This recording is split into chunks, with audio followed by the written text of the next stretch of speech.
Hey, it's me, your itchy, flaky, extra dry skin. New CeraVe Intensive Moisturizing Lotion with hydrourea and 3 essential ceramides helps restore my natural barrier and relieves my dryness for up to 72 hours. New CeraVe Intensive Moisturizing Lotion.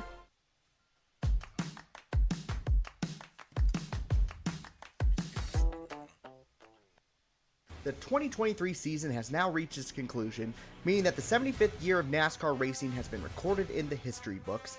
The season's had its ups, and it's had its downs. However, many would say NASCAR stayed on par with bringing fans much knowledge on its vast history. All the way back in 1948, NASCAR started its long... Oh my lord. You know what this reminds me of? Lightning McQueen. This is basically what it is, what his whole show was about. This reminds me of Lightning McQueen. This was basically the Lightning McQueen's quote-unquote dad or his trainer. I remember watching it. The second one, it's the latest one that came out. It's about the girl. Like, he was the top on his. Then after Next Generation, Lightning McQueen became the top. And after he became the fastest, and the girl, and then after whatever. This is basically the same car he was in. Long journey into becoming one of motorsport's biggest series in the world. Its first season would be in 1949, and we have had 75 seasons on after. After all these years, there is so much history that has been created, and sometimes that history can be forgotten throughout time.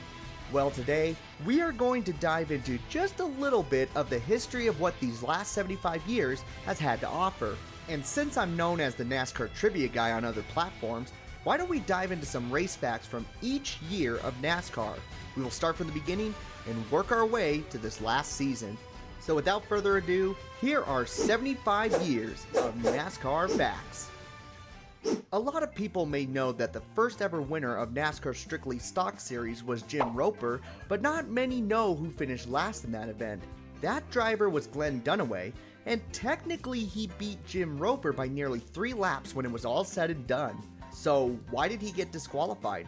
Well, after the race, the chief inspector disqualified the team after it was found that the car owner, Hubert Westmoreland, shored up the chassis by spreading the rear springs, a favorite bootlegger trick to improve traction and handling. The car owner would sue, but the case would be thrown out by the judge. When Glenn Dunaway was asked about the situation, his response was simply, "Just one of them deals." Look at that. One of the most common phrases we hear today in NASCAR interviews was even said in the first ever Cup race. NASCAR's most forgotten champion has been the champion for the second year of NASCAR's Strictly Stock Series, Bill Rexford. He only collected 1 win throughout his entire career and didn't even run in all the races that season. The way the point system worked back then was solely based on prize money. He was able to beat the likes of Curtis Turner, Lee Petty, and Fireball Roberts. He remains as the only eligible champion in NASCAR who has not been inducted into NASCAR's Hall of Fame. Also, a quick side fact, since the first ever Southern 500 at Darlington had a purse more than 6 times bigger than any other race on the schedule, Johnny Mance was able to finish 6th in the point standings, and he only ran 3 races. Shout out to Truck Tires giving him his first and only win in the series. Okay, so thanks to Slap Shoes, one of NASCAR's most forgotten racetracks, Airbase Speedway, is now known as one of the most memorable in past NASCAR tracks. So I can't use a fact about this track. What I can share is probably NASCAR's second most forgotten track, and that's Carroll Speedway in Gardena, California. This track had 3 races held here in 1951, and it was one of the most avoided tracks by the top competitors. It could mostly be due to the fact that it was on the other side of the country, but that's still crazy. Out of the top 10 drivers in point standings, only 3 showed up to 1 race at the track. The second Carroll Speedway race didn't even have any of the top 10 drivers running the event. Shows you how little this track meant to the final standings. Everyone who has watched the Pixar movie Cars knows that Doc Hudson used to be the Fabulous Hudson Hornet. What many may not know is that the Fabulous Hudson Hornet was a real car that raced in NASCAR's highest division. The car raced from 1951 to 1957, having its most successful year in the year 1952.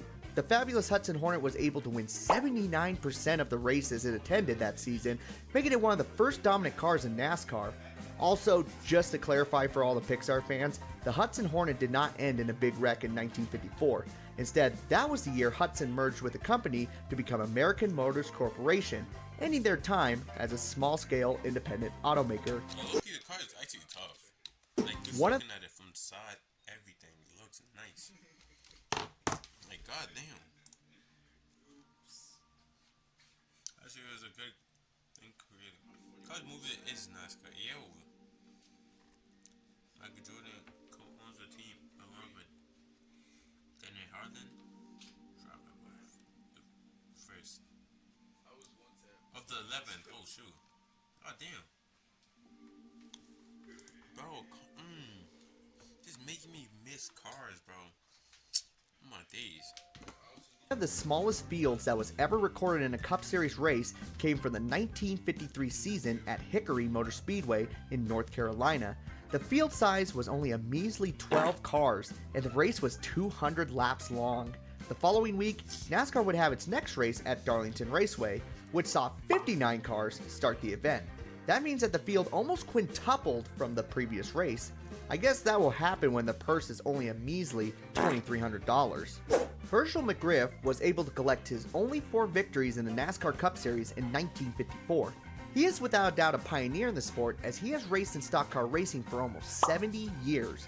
To put that into perspective, Herschel McGriff has raced in a NASCAR race with Red Byron, NASCAR's first ever champion, and Haley Deegan at a K&N West race in 2018. He was 90 years old, making him the oldest person to contest in a race sanctioned by NASCAR. Wait. He was driving it? What the hell? Guys really want him to die, bro.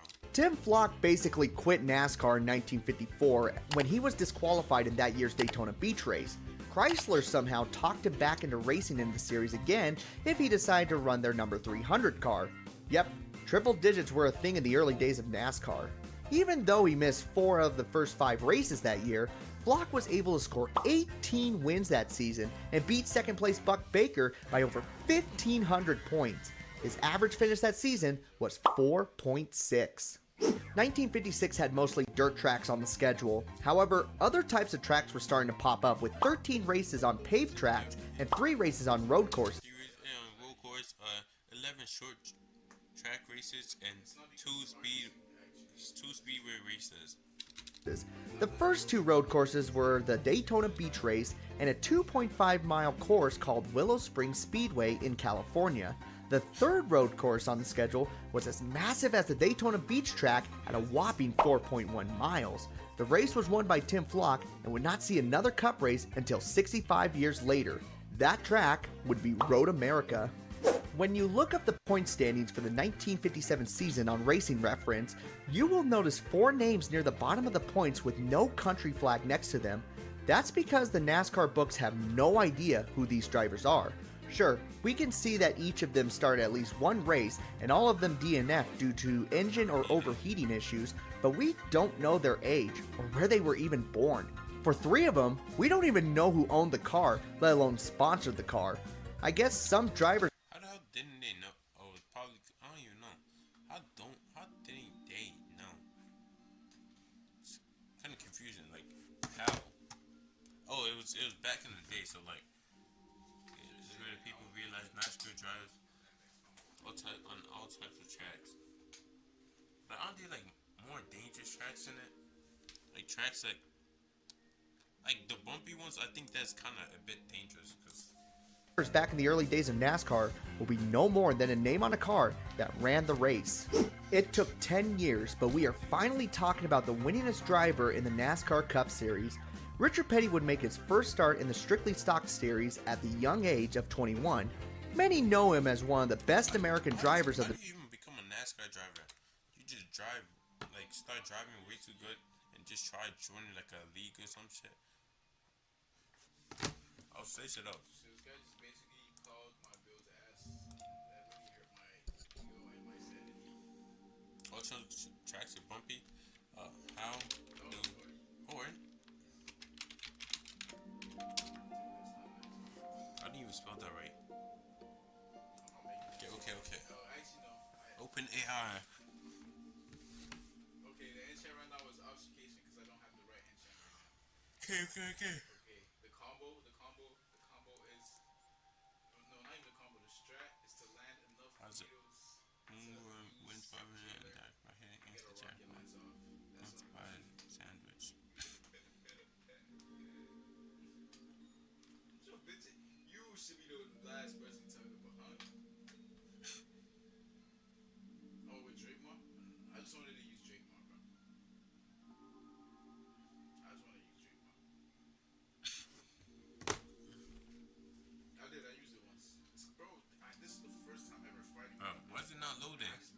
shit. Okay. Uh, what is it? Why did my whole thing freeze? Wi-Fi turn off? Alright, Terrence is OP. The hell? Uh-oh. Okay, okay. Oh, yeah. Ask anything. Okay. But I need to So, get chat rid of GPT. How do I become or Okay, so in John, like when I'm finding a what are the steps John, like, to becoming a NASCAR driver?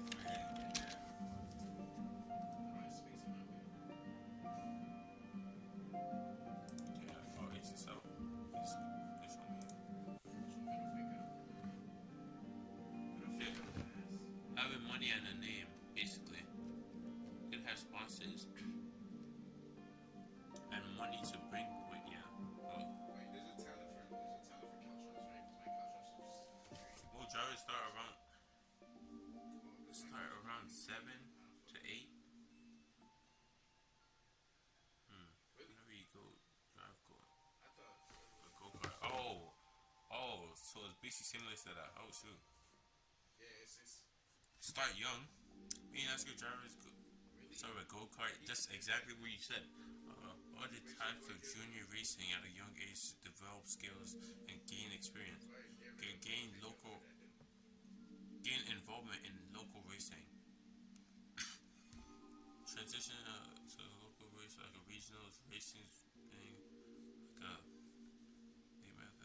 a stock cars. It's allow the driver to hone their skills in a larger track and in more powerful cars. Build like a racing resume. Accumulate wins, podium finishes, and championships in lower levels of racing series. And this helps to attract attention from sponsors, teams, and talent scouts. Oh shoot! So basically, just become a very good driver. Start young. It's your entire life. No, crazy. No real social life is insane. That's gonna be. It's kind of sad. Obtain a NASCAR license. Drivers must obtain their like competing in a series, and this involves meeting a certain criteria and experience, safety, and skill. That's the odds of the NASCAR team. To do that, you have to be way too good. Like, try hard. Yeah, you gotta be 18 and driving the super speedways. I drive from February to November.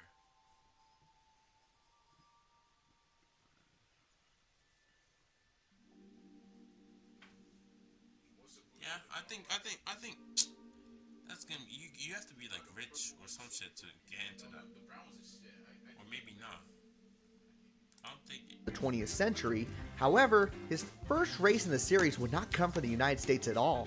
Instead, his first NASCAR Cup race would be at the Expedition Stadium in Toronto, Canada. What makes this crazy is that the NASCAR Cup Series has only had 2 points-paying races in its entire lifespan outside the country. Toronto has a racing thing. Does Toronto have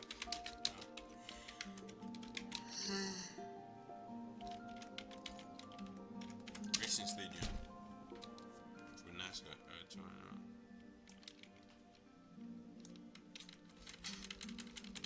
There's a racing stadium. It's located in Cayuga. What the hell is that? Cayuga, Ontario. Park is called Drag Strip. Place. We'll put that to the test. Go fight it, Deepak. Let me see it. What's it? Let's see what it looks like. Didn't I just? You see an image of it.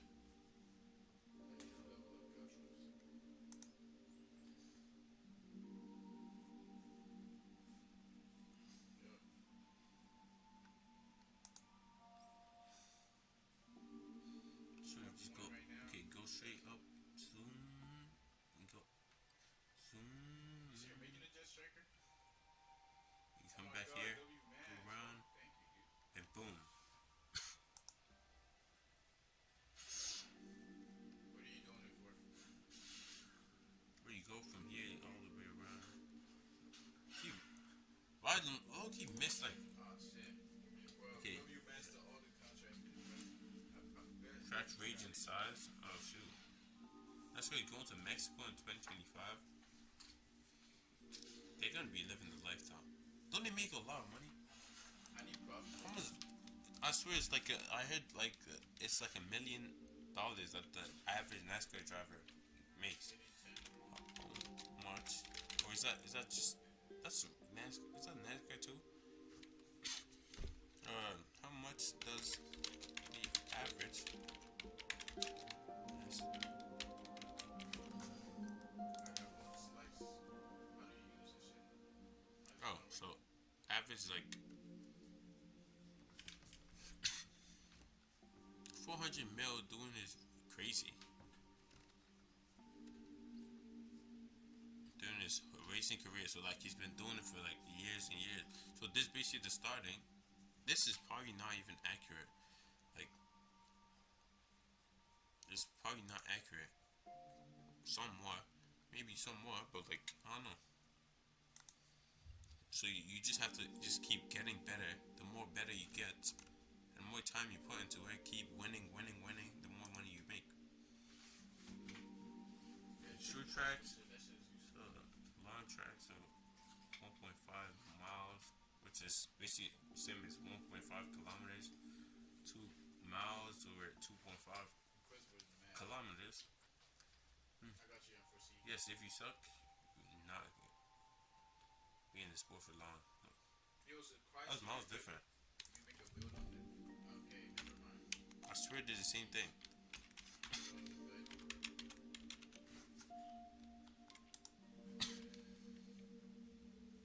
Oh, miles basically small there. So basically two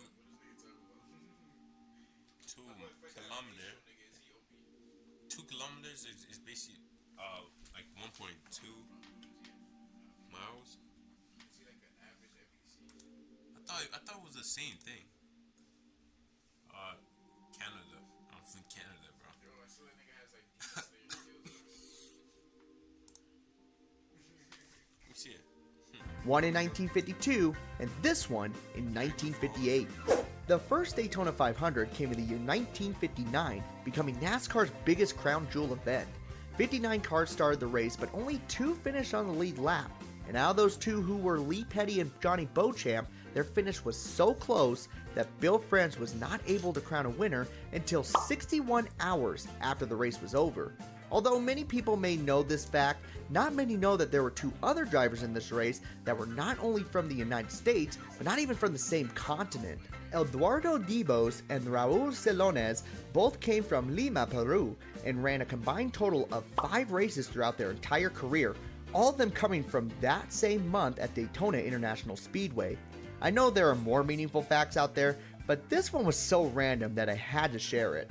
Tom Pistone is not a well-known driver to many, as he would only race in NASCAR from the late 50s and 60s, but we have to give credit for 2 separate things in his career. 1, for having 2 victories in the Cup Series, and 2, for wearing the oddest thing ever for a race. In the 1960 Daytona 500, he wore a life preserver and had an oxygen tube in his car for fear of running into Lake Lloyd and drowning. This fear came about when Tommy Irwin ran into the lake in the first qualifying race. Irwin did not drown. Okay, first off, why the hell would they build a thing right next to a lake? That's dumb. However, this season was kind of a big turning point in NASCAR, as of the seasons before, the schedule was mostly dominated by dirt tracks. That started to change by 1961, when out of the 52 race schedule, there were only 20 races on dirt rather than the majority of the tracks. It proved to a lot of people that dirt was a thing in the past, and NASCAR was ready to go into the direction of pavement. 1960 technically had more paved tracks as well, but I already had a fact for 1960, so let's just say this one was the first one that had a majority, and let's move on. One of the shortest race distance in the history of NASCAR's top series comes from the 1962 season. The 16th race of the 62 season was held at Bowman Gray Stadium. The race had to conclude after 109 laps due to weather, meaning that the race distance was only 27 miles long. What's crazier is that the races before and after this race were 250 miles long, meaning that the Bowman Gray race was about 89% shorter in distance. Imagine going to this race and realize that you traveled further to the track than the race cars traveled in the race itself. What a ripoff. 1963 was the first start for NASCAR journeyman J.D. McDuffie.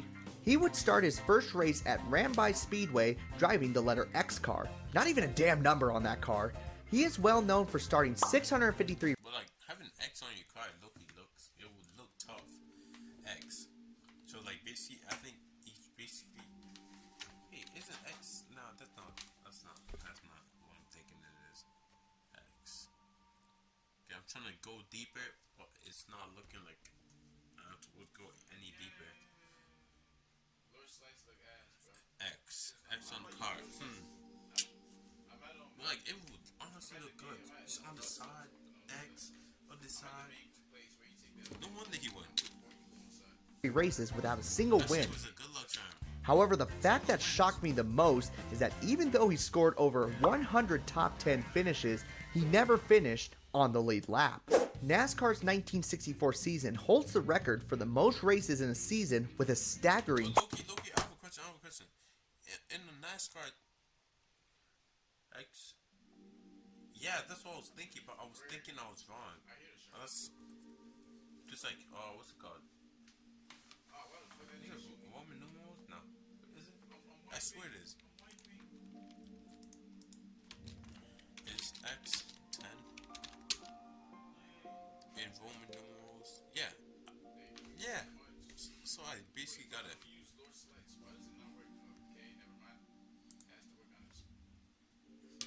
But like, okay, so like basically, my question is, when you're driving, if you're in NASCAR, when you're driving and you try tipping someone's car over, are you allowed to do that? Not really tipping the car over, like, you know, let me search about it. YouTube? It's like what cops do, like, basically. Let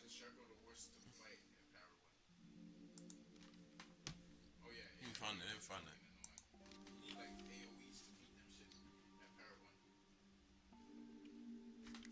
What's it called? Police. What's it called? Car. Not chase. They having in the car chasing. I'll just probably skip to the thing.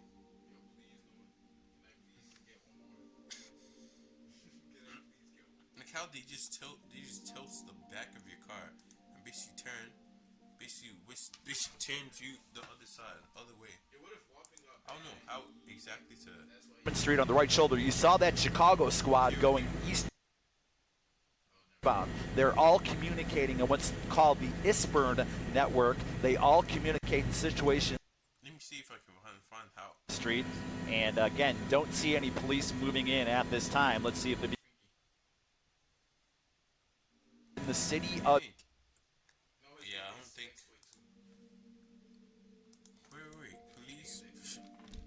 Car. Okay, police. Method of stopping a car. I think that's the best way I can put it.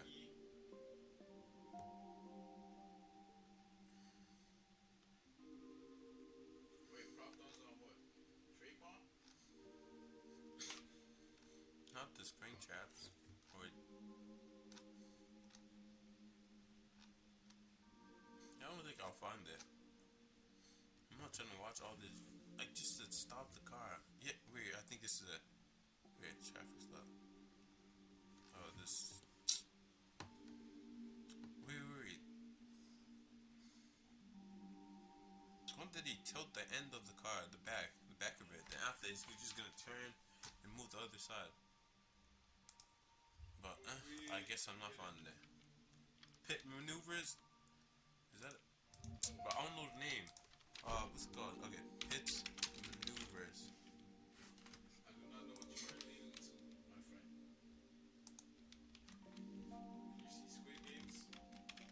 YouTube. I'm gonna do you how they did. I'm gonna do you how they did Joker, bro. Okay. I mean, not Joker. I mean, Yeah, pit maneuvers. Yeah, basically. Are you allowed to NASCARs, like if they're ahead of you and you cross like you get allowed to do it. I want to see. Do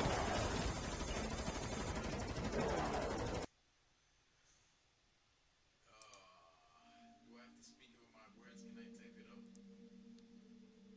What the hell's happening, bro? On April 25, 2019, deputies in Citrus County, Florida responded to a call regarding a I just want to see the pit maneuver. I don't want to see anything else, bro.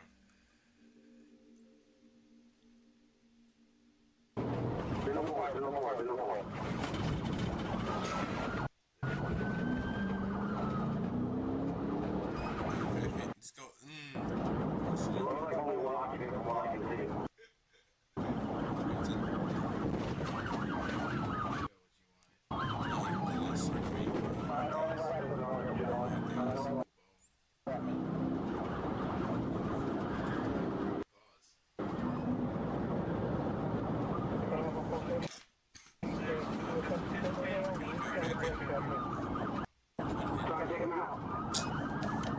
It said top 10 pit maneuvers in this shit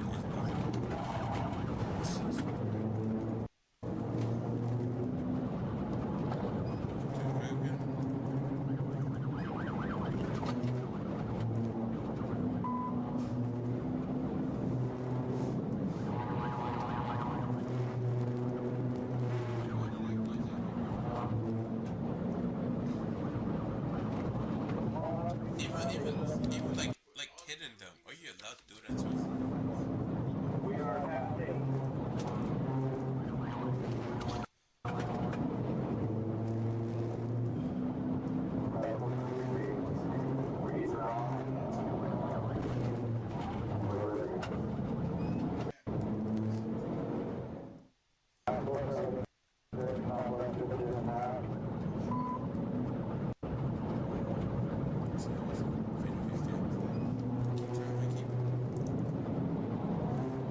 Yes, you can rub and hit each other.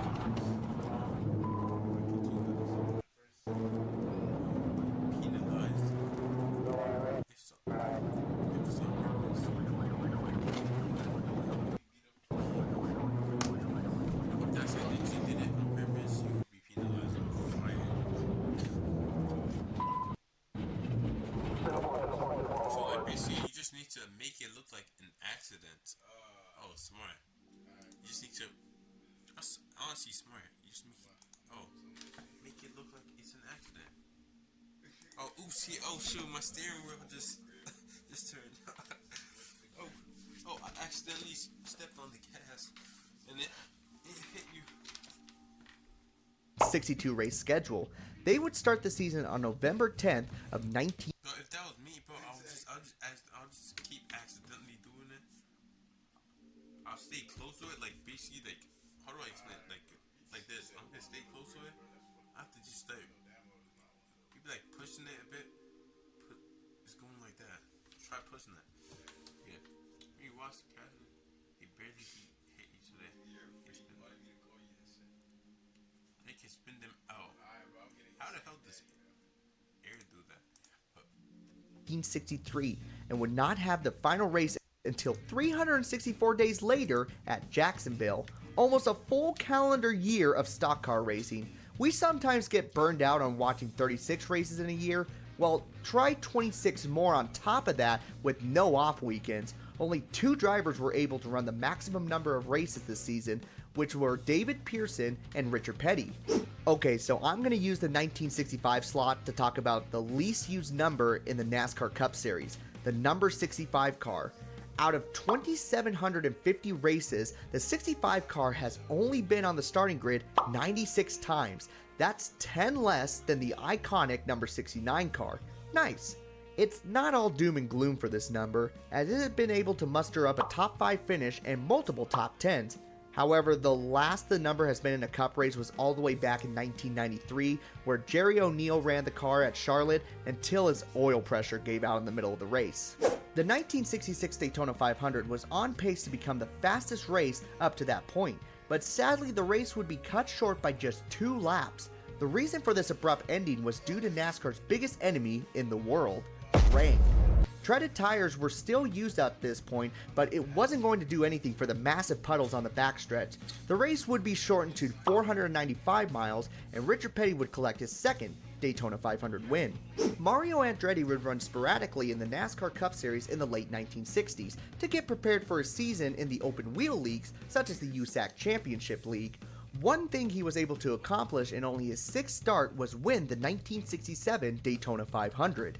As great as an accomplishment as this is, not many realize that he did this before winning the Indianapolis 500. He was able to win that race 2 years later in 1969.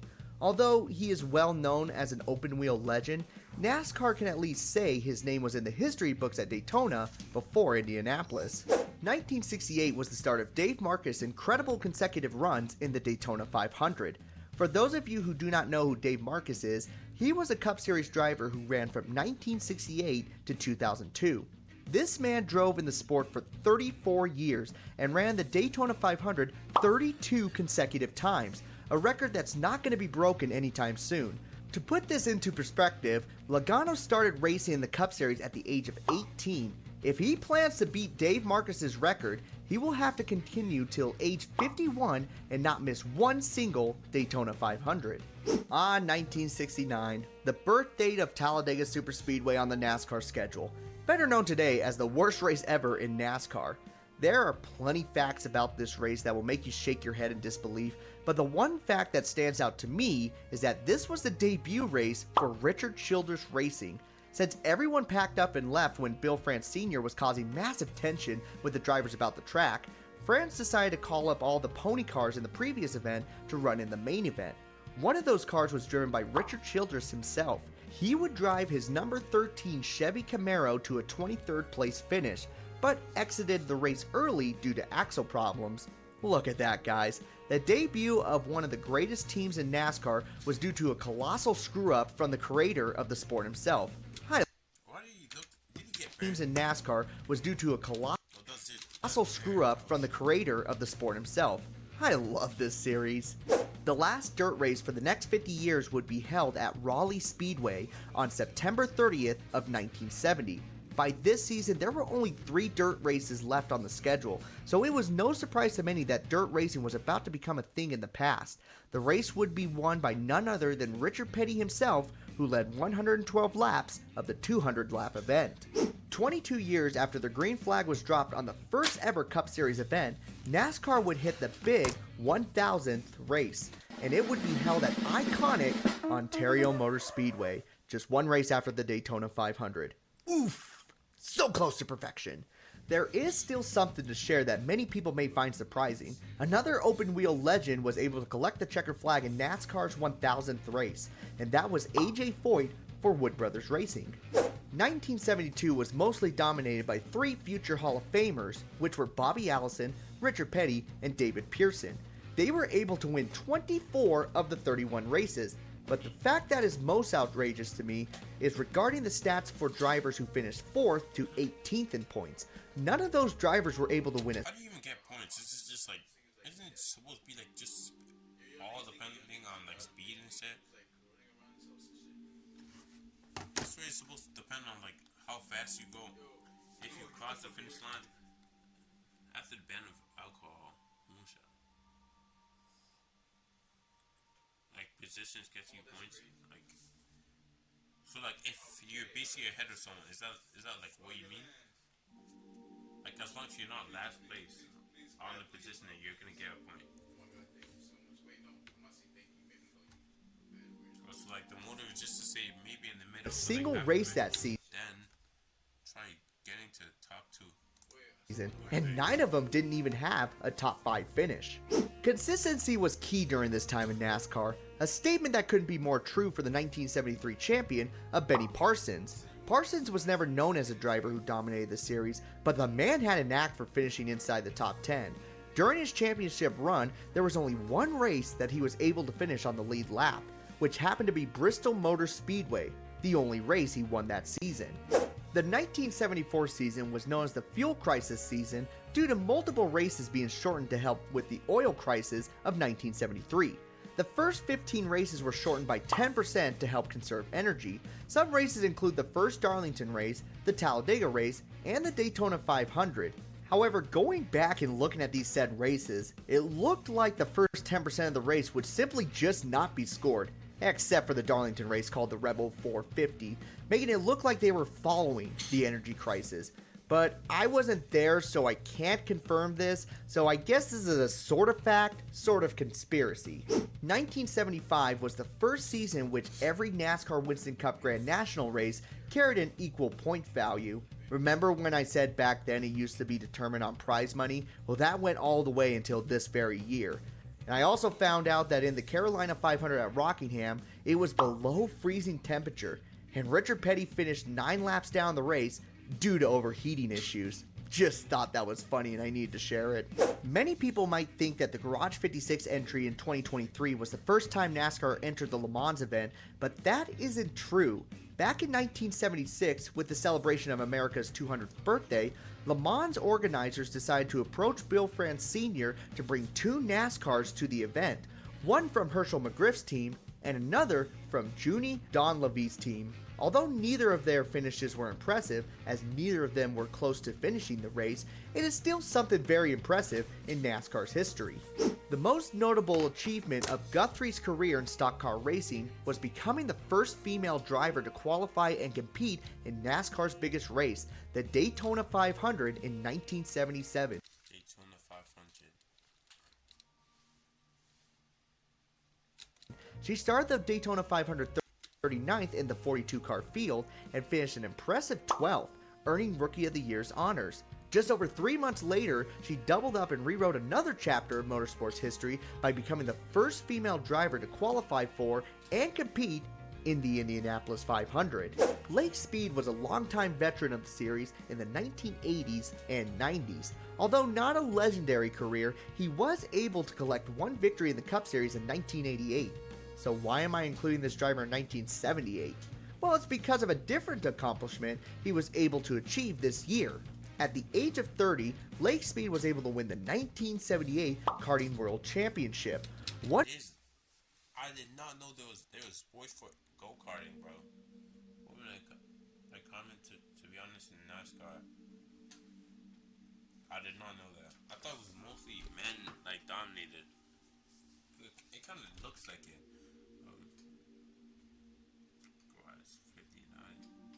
Watch it. I'll probably think of it. Low-key, my first time watching anything besides the Cars movie and all, I remember watching those as a kid, but besides those, I've never seen anything else. This is my first time watching anything. One driver he had to beat for this championship was future 3-time Formula 1 champion Ayrton Senna. The 1979 Daytona 500 is one of the most important races in NASCAR history due to it being the first 500 being televised flag to flag. We all remember the spectacular battle between Donnie Allison and Cale Yarborough, the last lap pass by Richard Petty to score his 6th Daytona 500 up to that point, and of course... And there's a fight between Cale Yarborough and Donnie Allison. The tempers overflowing. They're angry. They know they have lost. The race had 16 million viewers, the most watched NASCAR event till 2002, putting NASCAR on the map as one of the biggest motorsports in America. Dale Earnhardt took the championship points lead in the Daytona 500 and held off challenges by Richard Petty and Cale Yarborough to capture the 1980 NASCAR Winston Cup title by 19 points over Yarborough, becoming the first driver to win the Rookie of the Year and championship honors in back-to-back seasons. The Riverside Raceway held 3 races in 1981, its traditional January race, its also pre-existent June race, and a new race in November, bookending the season. This would be the last year where the January race was held. In the Talladega 500, there was a driver by the name of L.W. Wright who purchased a car from Cuckoo Marlin and qualified his way into the main show. The only issue was he was well off the pace, exited the race early, and left the car without a trace. Turns out he scammed everyone into running a Cup Series event, and to this day has not been arrested or paid back anyone he owed money to. Cale Yarborough entered the Wait. Turns out he scammed everyone into running. He exited the race early and left the only issue was he was well off the pace. We're off the pace. Like, Exited the race early. oh, it's like, oh, that shit looks overheated. It looks like the car was swelling up. Look at it. And left the car without a trace. Turns out he scammed everyone into running a Cup Series event, and to this day has not been arrested or paid back anyone he owed money to. Cale Yarborough entered the 1983 Daytona 500 with his number 28 Chevrolet Monte Carlo. However, on his second qualifying lap, Yarborough crashed and flipped his car in turn 4. The car was destroyed in the crash, and the team did not have a backup car for Yarborough to race. Thus, the team had to scramble to find a replacement and eventually found a Hardee's restaurant displaying a Pontiac Le Mans painted like the number 28. That car was brought back to Daytona and restored to racing conditions. They led 23 laps and won the race. 1984 was the birth year of one of the most well-known race teams today, Hendrick Motorsports. Although known as All-Star Racing in their debut season, the team was low on funds. Their only hope was to win the race at Martinsville to continue, which they did. Jeff Bodine in the number 5 got Rick Hendrick his first win at Martinsville in 1984. Coincidentally, the previous win for the number 5 also came from Martinsville with Morgan Shepherd, and the next time the number 5 would win at Martinsville was nearly 39 years later for Hendrick's 295th victory. Staying on the topic of Hendrick Motorsports, the team is hands down the most accomplished team in NASCAR Cup Series history. They seem to be a force to be reckoned with every season, as they haven't been winless in any year they have competed in. Well, except one. See, that's they call to low-key get their comeback. They should low-key get their comeback. Start winning everything. Become the top one. They need like do some illegal shit to their cars and stuff. Make it go faster.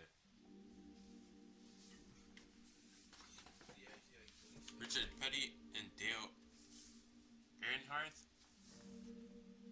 and Jimmy Johnson are all 7-time champion. They low-key must be making bank. I can't lie.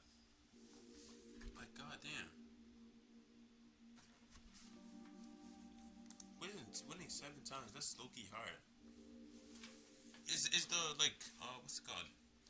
The matches, are they like once every like month or like yearly?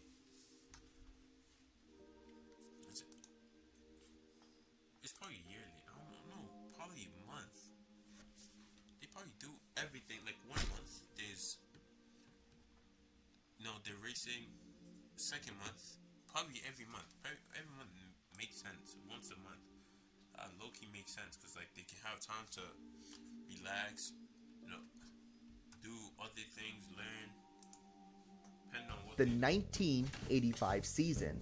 Jeff Bodine ran well too and finished 5th in the point standings, but they just couldn't get into victory lane. At the time, Bobby Allison became the oldest driver to win a NASCAR Cup race at the young age of 48. He was able to get the huge victory at none other than Talladega Superspeedway. Now, that fact in itself is nothing crazy, but what happened earlier that day before the race definitely was. Just before the May race began, a fan stole the pace car and took it for a few joyride laps around the track before officials finally stopped him. Darren Crowder would steal the car at the start of the command and would be able to travel around the racetrack at more than 100 miles per hour. He would be stopped before the tri-oval and would be apprehended by authorities. Did they take him to jail? And how the hell did he steal it? Did they leave the keys in the car or what? Completely completely opposite. Every Saturday from February to November. Yes, he went to jail. How long did he spend? Like probably like maybe a year, 2, probably like 3 years. Probably like 3 years.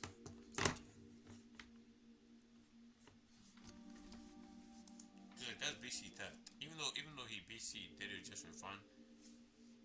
So experience it, it's Stuck. still theft. So like probably like 3 years. Between two facts for the 1987 season, so here's both of them. At one point in the Trans-South 500 at Darlington Raceway, Benny Parsons, having hit the wall early in the race, attempted to make a pit stop, only for crew chief Harry Hyde to tell him that the crew was in the middle of an ice cream break, inspiring an incident involving the fictional Cole Trickle character in Days of Thunder. The second fact is from the Watkins Glen race this season, as Rusty Wallace had a commanding lead in the final laps of the race, but prior... This reminds me of one game I used to play. Was it Need for Speed? No. There was one game I used to play on like PSP back in the day. It's like a two. Is it not really? You can play 2 players or you can play with bots and shit. Oh. I low-key missed it. I forgot the name of the game. It was just it was more like a realistic racing game. It was something similar to NASCAR, but like it was not. I don't think it was.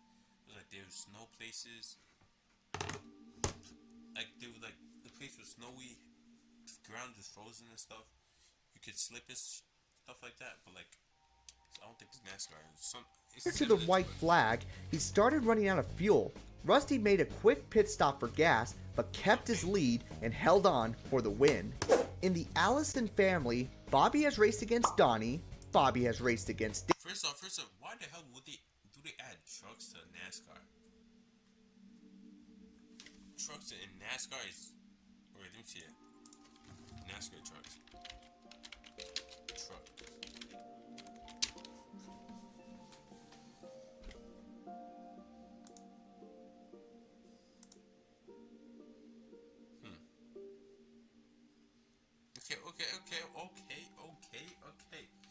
Okay. I can't even hate on it.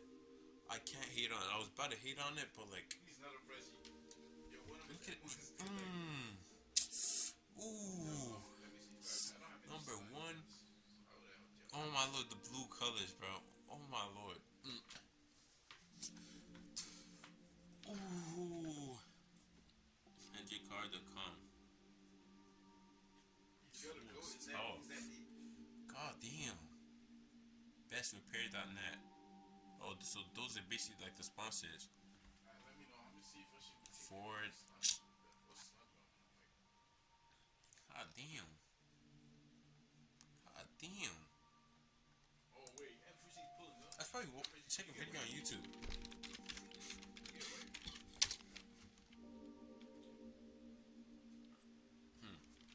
NASCAR trucks.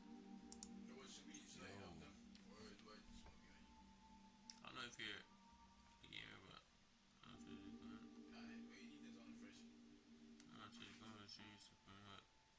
oh, you made a new game? Ethan was supposed to stay in the server. Game joked? I made a game joke. I feel bad for him though. Is it like, are you talking about Game Loft? Game. Gee, who cares? I wanna, if you wanna try this out. What's the name of the game?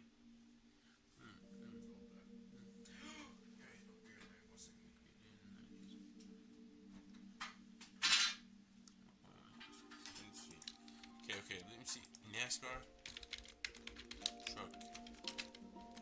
Let's see. I wanna see this. I want to see this. Yo.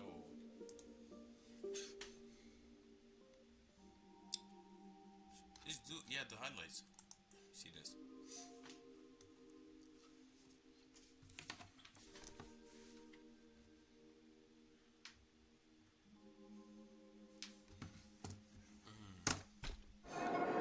Ty Majeski won the pole earlier today. He takes the outside lane to start this race. To his left, Corey Heim. We'll talk about the 4 championship drivers all night long. Whoever finishes the best gets the crown. Green flag in the air. We are racing at Phoenix.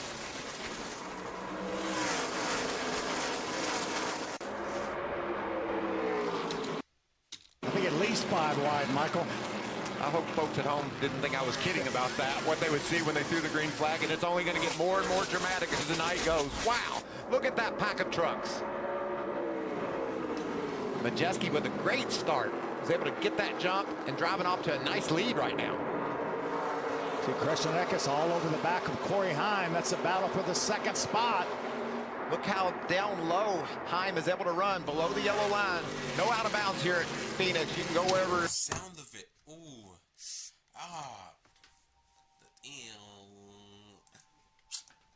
sounds satisfying. Your truck will stick.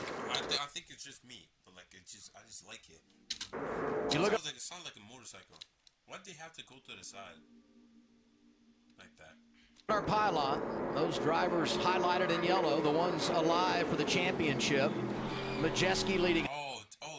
It's gonna make it basically easier to turn. Like once you're on the side, instead of going like it's gonna be harder. You're gonna have to slow down when you're turn. If you're close to the other side of the left side of the road, basically, it's gonna be harder to turn. But if you're at the edge, the other side, it's basically Instead of just you're gonna have to slow down, lose some speed to turn. Heim and Eckes, you have to drop back to 8th to find Grant Enfinger in the 9.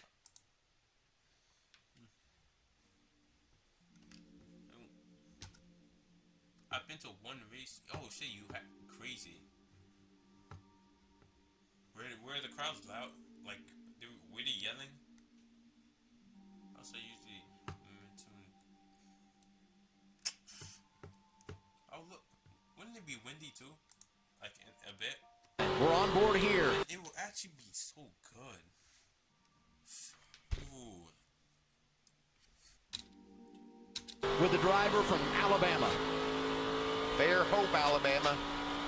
He's hoping for a championship here tonight. Heard that truck bottom out. The transitions onto and off of the racetrack through the dog leg. You can hear those trucks bottoming out.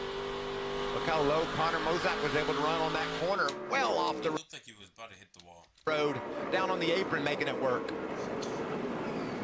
Ty Majeski didn't say a word to start this race. Finally started talking, and it wasn't good. He said he's losing right rear grip on entry and exit. And we know as drivers, guys, that is not a pleasant thing, and the lap times are starting to show it. And if he's not where he wants to be, you look at second place, and here comes the 11 of Corey Heim. Look right over Tim Duggar's shoulders there, and you're going to see that red truck number 11 closing in. You can see Corey Heim is running lap after lap faster. He's cut a second off that lead. He's been closing quickly, and when that traffic held up our leader Majeski just a bit, Heim was ready to jump on it. We saw reported that Majeski's a little bit free off the corner, just wasn't able to use that throttle up off the corner. He's 7 points to go. Like Corey Heim was. Give Corey Heim the lead now. See that yellow truck, that's the 88 of Matt Crafton. He's the last truck on the lead lap right now, and the caution's out. First caution of the night. Right in front of our leaders. Heim nearly taken out. It's Frankie Muniz in the 27. That got my attention. That was close. More core for Heim. Nugget. What kind of sponsor is that? Just as we suspected, a caution came out so close to the end of the stage. We will finish this stage under caution. You should look, you start zooming in, sir. Oh shoot. See, that's what I'm talking about. Just accidentally tipped them. Finish this stage. It did not even look like it even touched. She did not.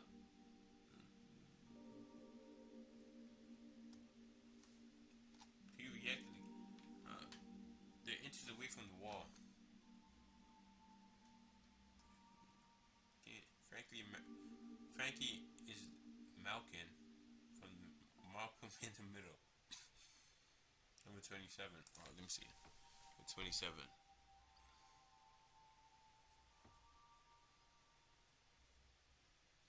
Just Perez. Oh, shoot. Under caution. McGee didn't know the one truck was up under him. Or excuse me, Muniz. We will finish this stage under caution. If he was going like faster, he would have gone soon.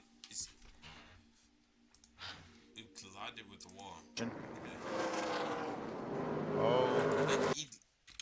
It's probably like the bottom. Probably like. Finish this stage under caution. Oh yeah, it did contact.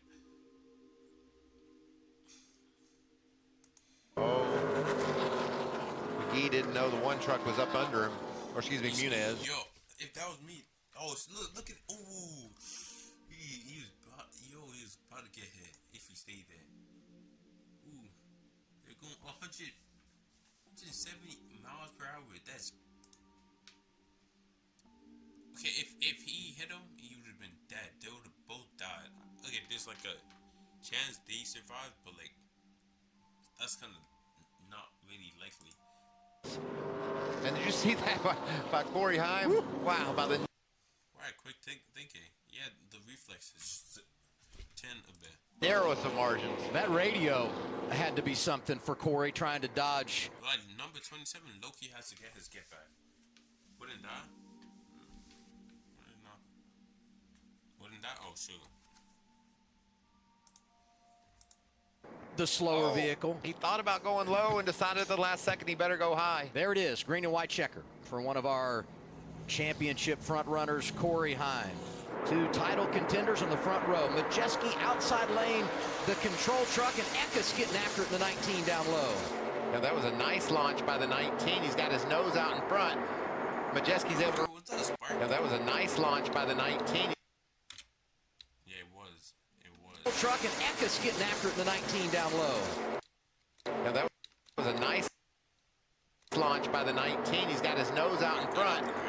Majeski's able to run hard on that outside and get the position back. Look at Matt Crafton. Let me see if I can count how many wide that is. 3, 4. Oh, it's still tight. And look at Corey Haim. He's jumped up to second. Grant Enfinger trying to make the inside work in the 9. That bright yellow truck back in 5th. Yeah, Sanchez, that 2-truck, black and yellow truck, has done a nice job here, staying up in the top 5.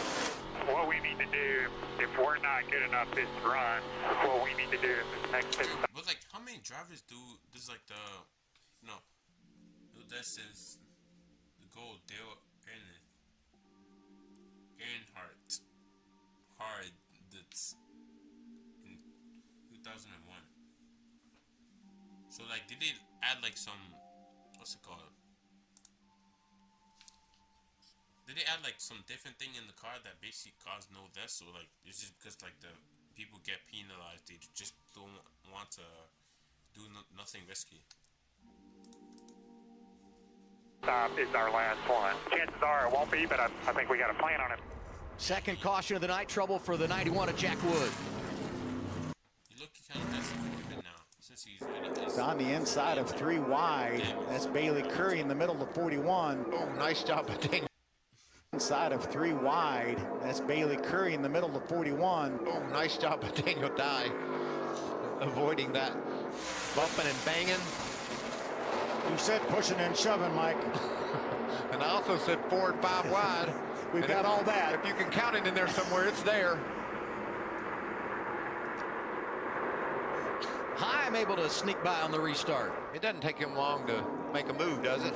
He was able to grab the lead. First of all, he slipped down on the bottom. They made some contact. Look at that. Sideways is a Majeski. Didn't work on the bottom, so you know what he did, Phil? Let's go down this other end, try it on the top. That was a real close call down there, and I love how Corey Haim felt that he... Wait. Was he like basically trying to push him to the wall? Because honestly, that would basically slow the car down. Sparks happen from the bottoming out. So like from basically the bottom of the car, right? He was there and moved up the racetrack to give him more room. You see him now. You can hear him get out of the front. You can hear the tires squealing. And now, let's go up top and try to get this done. And Corey Haim realizes we have a long way to go. We're only halfway in this race. Some of the crew chiefs telling me they might even get 2 tires if that's the case. Just anything to mix things up late in the going. It's been a good night for Ty Majeski. Been a great weekend, actually. Good in practice yesterday. Qualified on the pole earlier today. And he's been out front for over 65 laps. He takes the green and white checkered flag and wins stage 2. Sanchez is inside, right behind him. Second in the championship chase right now, Christian Eckes. Look at Corey Haim. Way down low. Sanchez trying to jump out to the race lead. How about Majeski going to fight back on the outside off of turn 2. Whoa, into the wall. Connor Mozak into the wall. And there goes around Tyler Ankrum. Ankrum in the 18. William Sawalich out of shape. And this can happen a lot at this racetrack. Contact on restarts. 27 to Frankie Muniz. A lot of fluid out of that truck. I think Mozak just ran out of room trying to go on the... He has to go back. You can barely see it from this. Fluid out of that truck. I think Mozak just ran out of room trying to go on the high side of Eckes, battling up in the top 5. Yeah, I think Stefan just caught a piece of the 18 of Tyler Ankrum. Look at Matt Crafton, the veteran, the crafty veteran slipping through that. When you cause damage like that, are you like disqualified from it?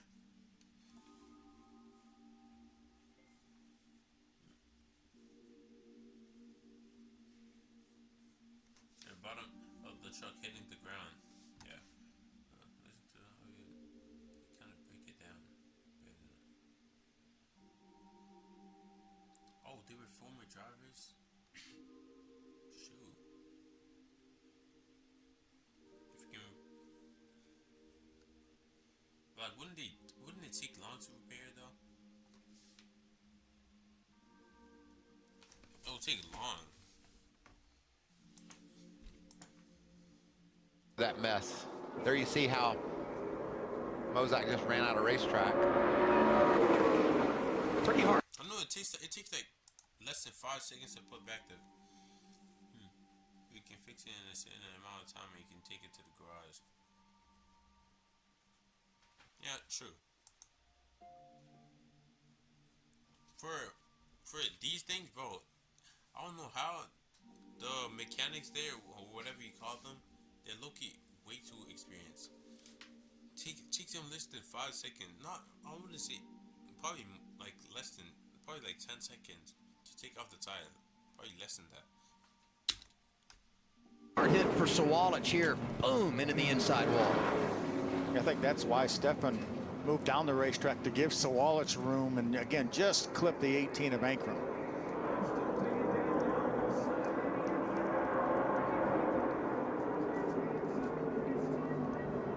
And the drivers involved in the crash, not the only ones having an issue on this restart. Let's look back once again at Corey Heim. We wondered if he dove to the bottom before the start-finish line. And with his caution coming out. The 38 cut back to the right. I mean, we were all trending that way. I was following him down, then he straightened his truck back up. I was following his line, and he is the one who changed lines, not me. There's always going to be that debate about what he saw and why Corey Heim made that move. There goes Majeski.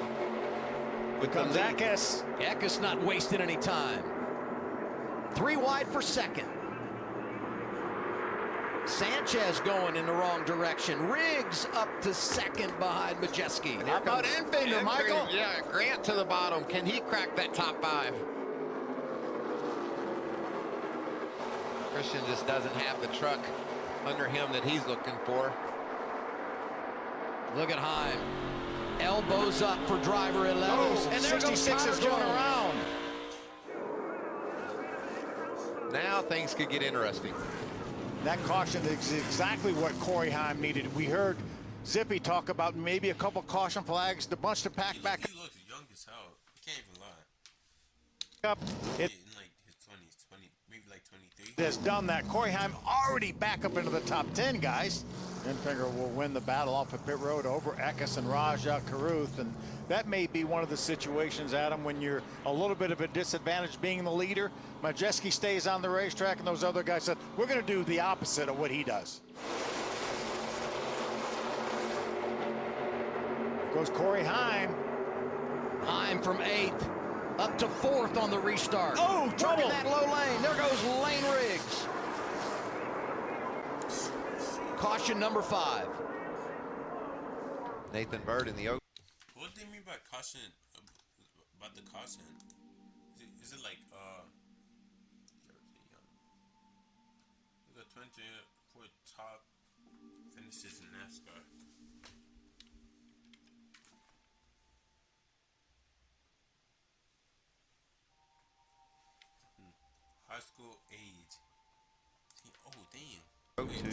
Make it caution 6 yellow flag of the night here at Phoenix. Guys, you look at our ticker, left side of the screen, Corey Heim, 8th to 3rd, and one set of corners. One corners.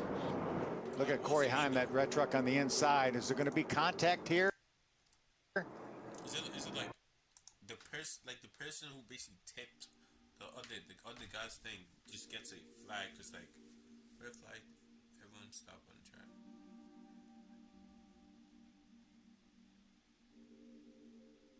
And yellow flags, so like yellow flag is basically like a warning. Probably it. Could be. Let's see. Oh, he just slid up into the side of Sanchez. They got out of balance on strategy. A strategy call has him in position and on the move again tonight. He's working over Sanchez for 3rd. And remember, Tom Majeski, we know how fast he is in the short run, but Corey Heim is only a 2nd behind him, and he's shown to have more speed in the long run. I think right now Joe Shear's going to be worried about that 19 of Eckes. That truck is fast on those fresher tires. Again, it's not a huge amount of laps fresher, but every lap counts. You can see the speeds in our pylon there. Just about every lap, Majeski continues to be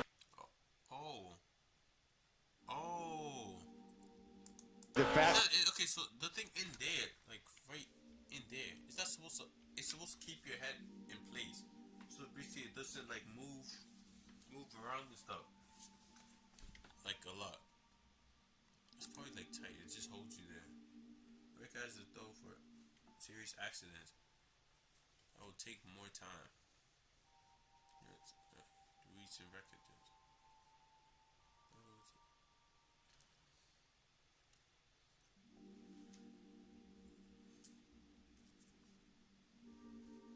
That's like he's smart. Oh, that's why they don't. They basically don't get. I wouldn't say injured much. That's like what you said before. Like only one like death since what's it called? Since like the 19 something. I don't even know. I don't remember. But that's probably like the main reason, because like they're basically there, because like, and they can't just fly out the window because they're already, their head is literally stable. They can't get no concussion and other stuff like that. Something similar. His truck. He's been in charge most of the evening, and now less than 2 laps away from his first NASCAR championship, and it would be the 2nd for his crew chief, Joe Shear. They just want to see that white flag. And here it is, 1 to go for Ty Majeski. I love how you set up what he's accomplished, Adam, in this sport, how hard he's worked for this opportunity, and how deserving of a champion Tom Majeski is going to be.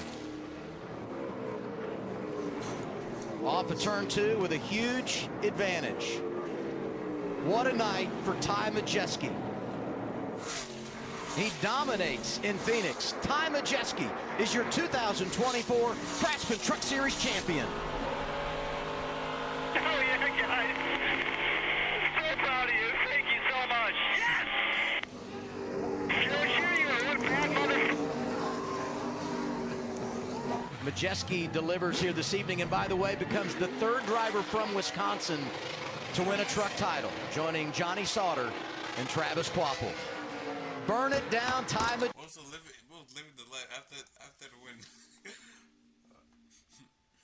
I definitely have.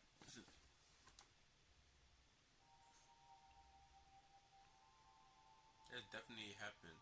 Last of that in NASCAR was 2001. That was.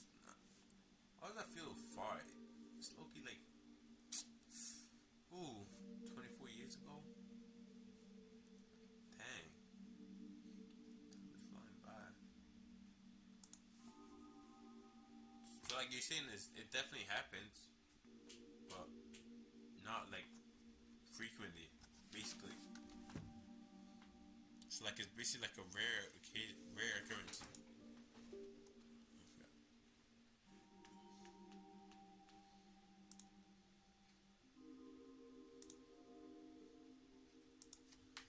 Davey, and Davey has raced against Donnie, but the three never raced against each other in the same race. And they would have if Donnie had not DNQ'd for 3 races where Davey and Bobby qualified for in 1988, or if Bobby had not been injured, as Donnie made the Michigan race later in the year. It just wasn't meant to be.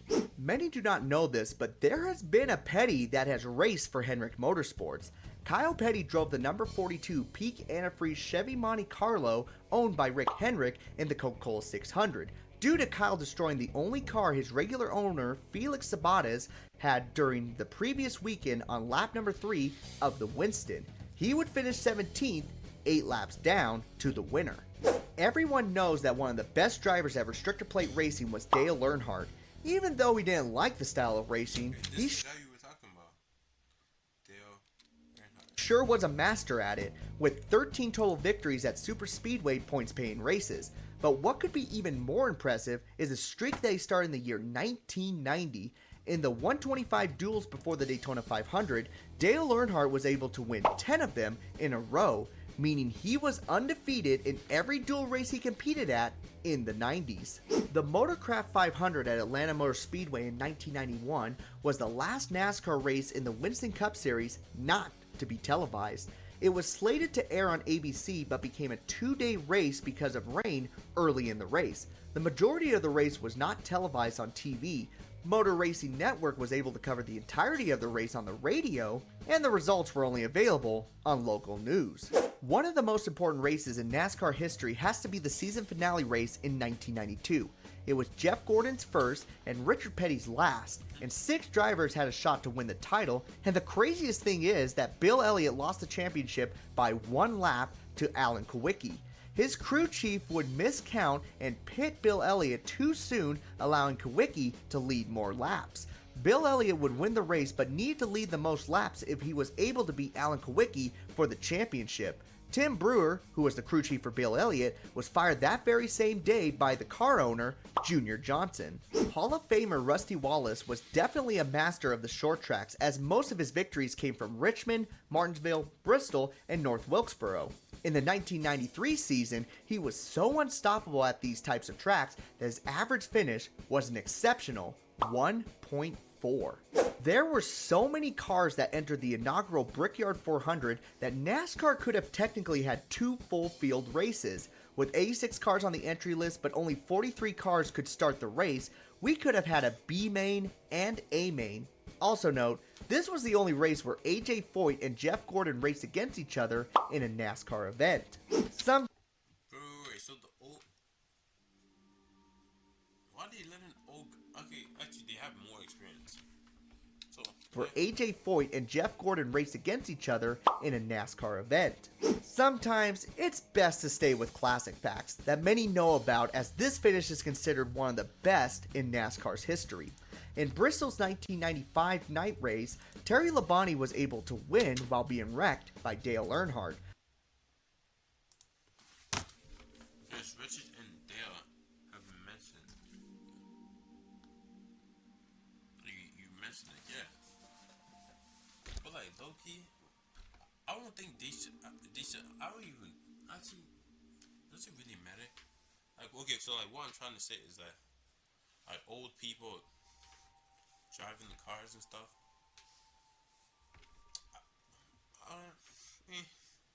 It's kind of, I don't think it matters, but it kind of does. Maybe, hopefully they don't have like a heart attack someday. Hopefully not. Like they don't get scared and shit, and something bad happens. I don't know.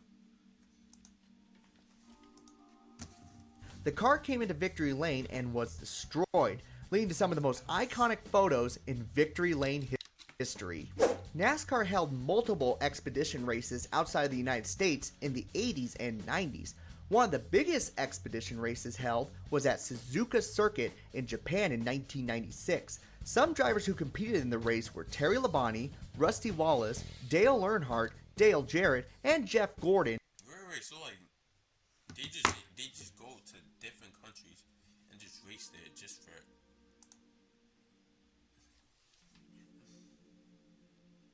drivers can drive into the 50s if they're competitive drivers can drive into their 50s if they're competitive. Yeah. But like over that, it's kind of wild. Cause like I don't even know how to explain that. It just kind of looks weird in my head. It's probably just me. To name a few.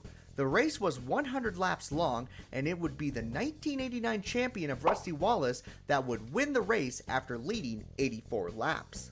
Cale Yarborough owned his own team in the Winston Cup Series called Cale Yarborough Motorsports.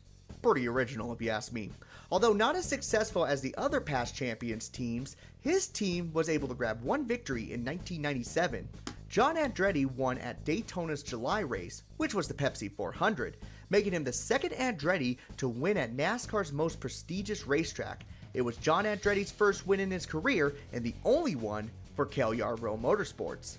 In 1998, there were 5 sets of brothers all competing in the Cup Series: the Bodines, the Labontes, the Waltrips, the Wallaces, and the Burtons. Also, side fact for all the Jeff Gordon fans, the last 20 races of 1998, Jeff Gordon's worst finish in the second half of the season was 7th, making his average finish in 1998 a 5.7, something that... So like his average finish was like Jeff Gordon. 1998. Bodines, the Labontes, the Waltrips, the Wallaces, and the Burtons. Also, side fact for all the Jeff Gordon fans, the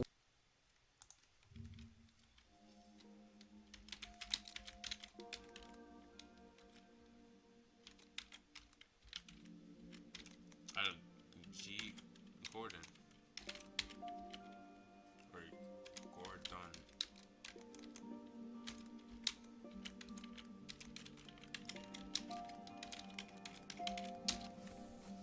Yeah, you got it all open.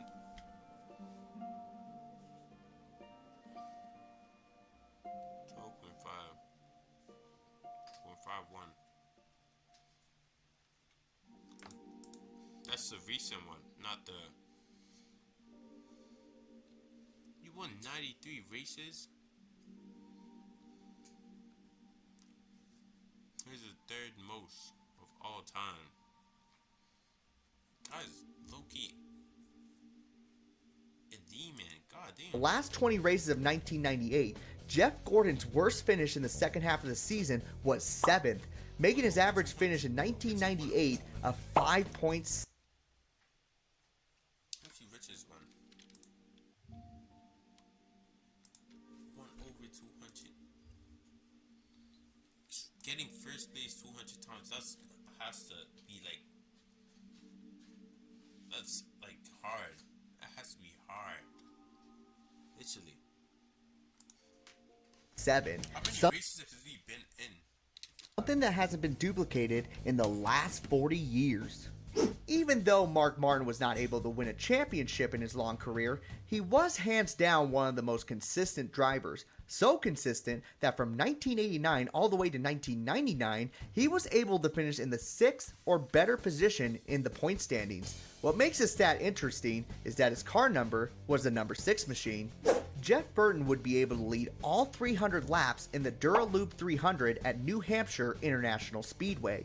He would start in the 2nd position, past Bobby Labonte on the first lap, and never looked back again. This would be the last time in a cup race where a driver and team would lead every single lap in a race. Kevin Harvick was originally going to run a 3rd Childress car, the number 30 America Online Chevy, with up to 7 races, including his debut at Atlanta in March and full-time in 2002. If that Atlanta date sounds familiar, that's because it was the same race where he would win his first cup race by only 6 1/1000ths of a second. After his first championship in 2002, is it like, they probably have like some thing that they check. It kind of simulates to like track and field. You have some specific thing, basically just detects when person crosses the line. Tony Stewart would be known as a boom or bust type of driver.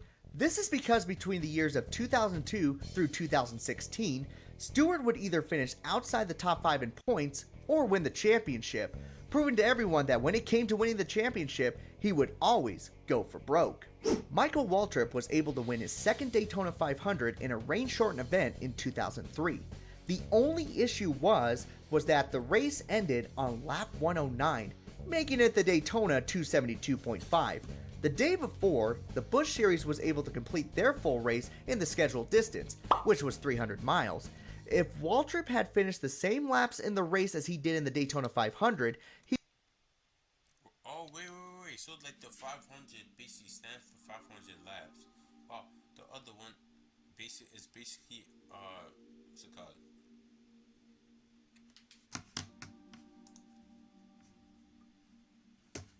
Over 1,000 races completed. Winning like 200 is still good. 500 miles and 2.5 miles track. Oh damn. Oh damn. He would have only finished 34th, but that's okay, because he finished in that position anyways. 2004 would be the first year that NASCAR introduced the controversial chase for the championship. There are some interesting facts about the first 10 drivers who competed in the inaugural chase. 5 of those drivers would be champions at one point in the Cup Series, winning a combined total of 16 championships, while the other 5 would never be able to win even one. Tony Stewart was finally able to win the Brickyard 400 in the 2005 season, his first crown jewel victory in the series. He was able to do it once again only 2 years later. Many thought at this point that Stewart was going to finally start winning the big races in his legendary career. However, these would be his only crown jewel victories of his career. The number 11 car is the winningest number in NASCAR. Its first win came in 1957 with Parnelli Jones, and the last win so far is with Denny Hamlin. But after Bill Elliott won the 1994 Darlington race for Junior Johnson, the number 11 wouldn't see victory lane again until the 2006 Pocono race with Denny Hamlin driving for Joe Gibbs Racing.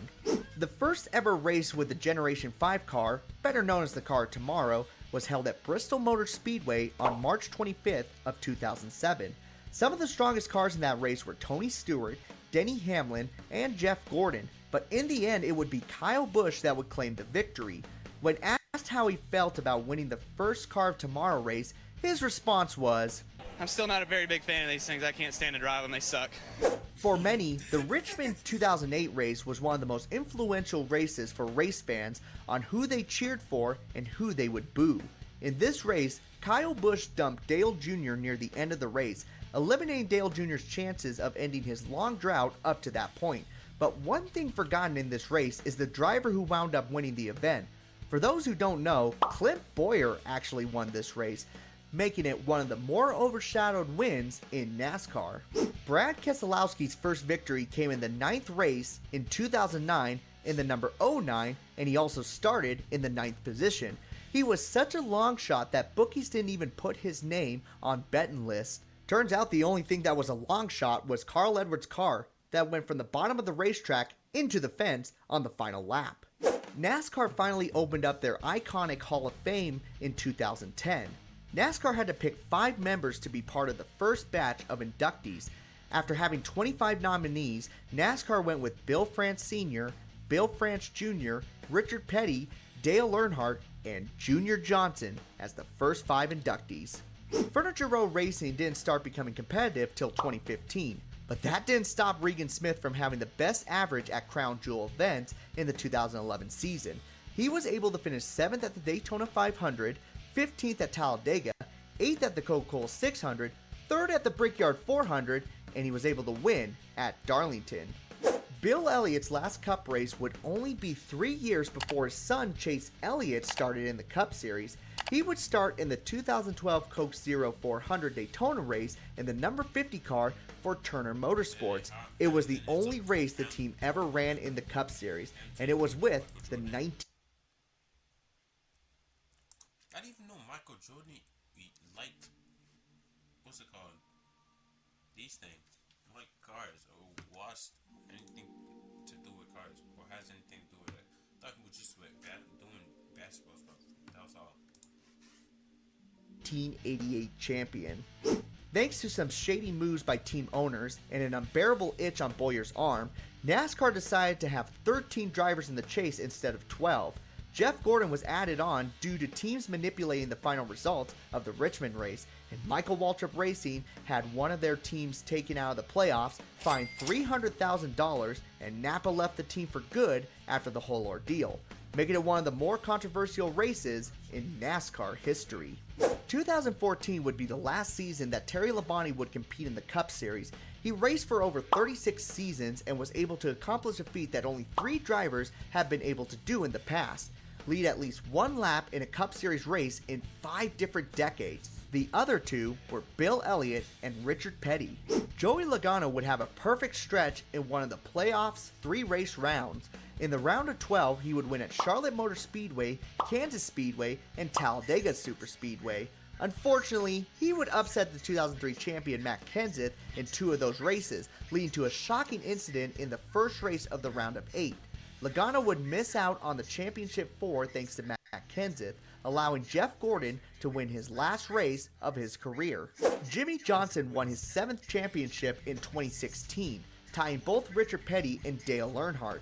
He would be able to win his 7th championship in 4 less seasons than Dale Earnhardt was able to do, and he was 1 year younger than Petty when he won his 7th championship. Jimmy Johnson's last of 83 victories in the Cup Series came in the 2017 race at Dover Motor Speedway. He was 41 years old when he won this race. What's crazy is that driver Harry Gant, also known as Mr. September, didn't win his first NASCAR Cup race until the age of 42. He won 18 races. Kevin Harvick was in his prime during the 2010s. However, the 2018 season provided us something that Harvick never did in one of NASCAR's top 3 divisions before, and that was finish in the last position.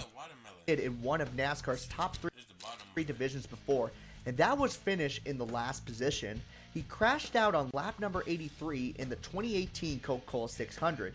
He ran in over 11 out on lap number 83, and that was finish in the last position. He crashed out on. Was that was it like his engine was bugging? Is that why he did that, or was it just randomly? Lap number 8. Probably trying to turn it after he just. 83 in the 2018 Coca-Cola 600. He ran in over 1,100 races before he would finish last in one. So this one kind of bleeds on over into both 2019 and 2020, but since I couldn't really find a fact for 2019, I felt like this one would be the perfect one to use. Don't worry, it is an interesting fact, and that is regarding the Talladega races in fall of 2019 and spring of 2020. They were both run on a Monday due to rain. They were both won by Ryan Blaney, and both of them had the same margin of victory, which was 7 1,000ths of a second. Both of them? What are the odds of that? Due to the pandemic, That's just like something like this. Which was So actually, the one to the left, it looks kind of obvious. Even the second one too. Kind of looks. What? Like, oh my god, this game is so ass. Flat tire. He was in college all the way. How do you have the time to? You're in college. How do you have the time to show up to the game? How is this shit hitting me? It's gonna put stress on your school and other stuff. Things you have in your life. Was 7 1,000ths of a second. Due to the pandemic in 2020, NASCAR was forced to halt the 2020 season for a few weeks. Because of this, NASCAR was forced to schedule some races in the middle of the week rather than on the weekend. This would be the first time that NASCAR had a scheduled midweek race since 1985, when they scheduled the Pepsi 400 always on July 4th. Bubba Wallace was able to break the McDonald's curse in a Talladega shortened race. McDonald's had been a longtime sponsor in the sport, however, its luck to get into victory lane was almost non-existent. It would be almost 900 races since the last time McDonald's was in victory lane, when Jimmy Spencer won in a nail-biting finish in 1994. Ross Chastain set the lap record at Martinsville Speedway thanks to his video game move. Ross Chastain's final lap was 18.845 seconds, the fastest lap in NASCAR Cup Series history at Martinsville Speedway. Let me see that again. 5 seconds, the fastest lap in Bro, he should just Chastain's final lap was lap record at It's low-key hard doing that though. It's like I remember playing this one game. I don't know what the hell it was called. Yo, tell me this is like a regular occurrence, like some arcade game that you be driving on the this shit is on the it's kinda hard to I don't know if it's this or it was the arcade game that was basically fucking me up to basically get into this situation. But this shit was just a turn. You have to literally slow down. Just I don't even know. It's definitely not accurate. I don't know. At Martinsville Speedway thanks to his video game move. Ross Chastain's final lap was 18. Martinsville Speedway thanks to his video game move. Ross Chastain's final lap was 18.845 seconds, the fastest lap in NASCAR Cup Series history at Martinsville Speedway, a lap that will not be duplicated again thanks to NASCAR implicating a time penalty to avoid future drivers from doing this again. And now we have come to the most recent season in the NASCAR Cup Series, the 2023 season. There are plenty facts that I could share about this season, but the one I want to end on is a fact regarding Kevin Harvick. In Harvick's first race in the Cup Series, the number 24 car of Jeff Gordon was able to score the pole, while Steve Park in the number 1 was able to win the race. Fast forward 22 years later, and in Kevin Harvick's final race, the number 24 car of William Byron was able to score the pole, while Ross Chastain in the number 1 was able to win the race. And that concludes 75 years of NASCAR racing. I know there are hundreds of more facts that can be shared about the NASCAR Cup Series, and because of that, I want to hear them from you guys in the comments. So that was how they Be shared about the NASCAR Cup Series. That's basically how they track. Probably like do the wind and stuff. I said he tried this one in the video game. That's I said it.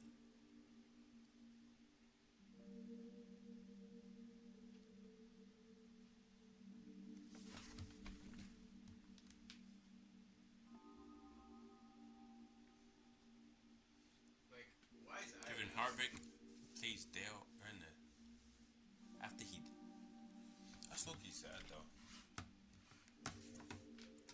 200 wins.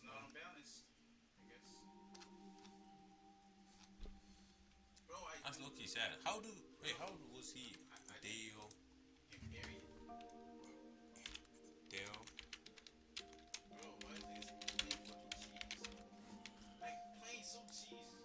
He's probably like in when he died. How old?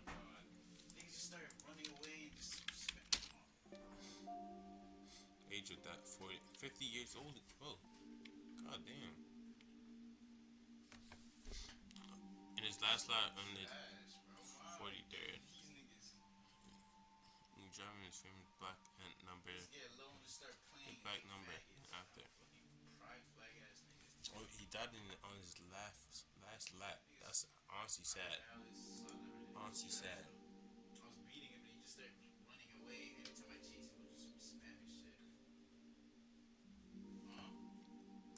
What's the car? Hey, what was the inside of the car? Inside.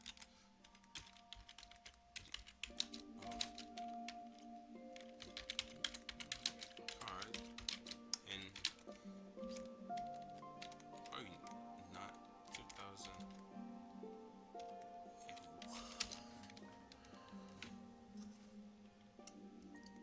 Let's see if there's like not the inside, the interior.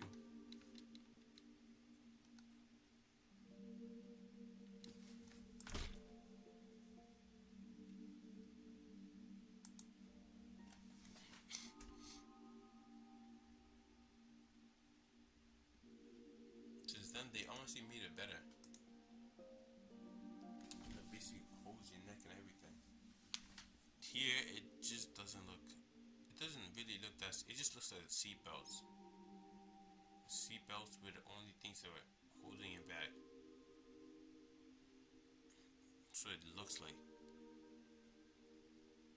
And low-key, looking at this, it looks like a PC. That's low-key what it looks like. There's wires around, connecting to other places and stuff. This reminds me of a PC. He's blocking his son from another driver. Blocking for his son. Oh shit. Sad. How did that go, baby?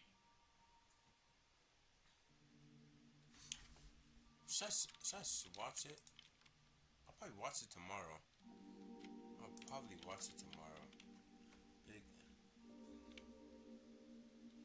That impacted the whole Nascar to just start changing everything, make it more safer, more things. No way I'm getting jumped by a vision. Basically, what's it called? What is this?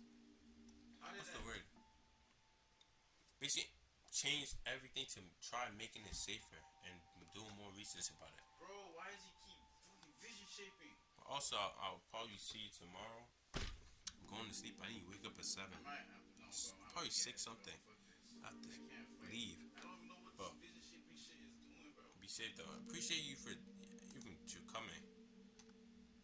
Appreciate you for showing up. But like, be safe. Peace out.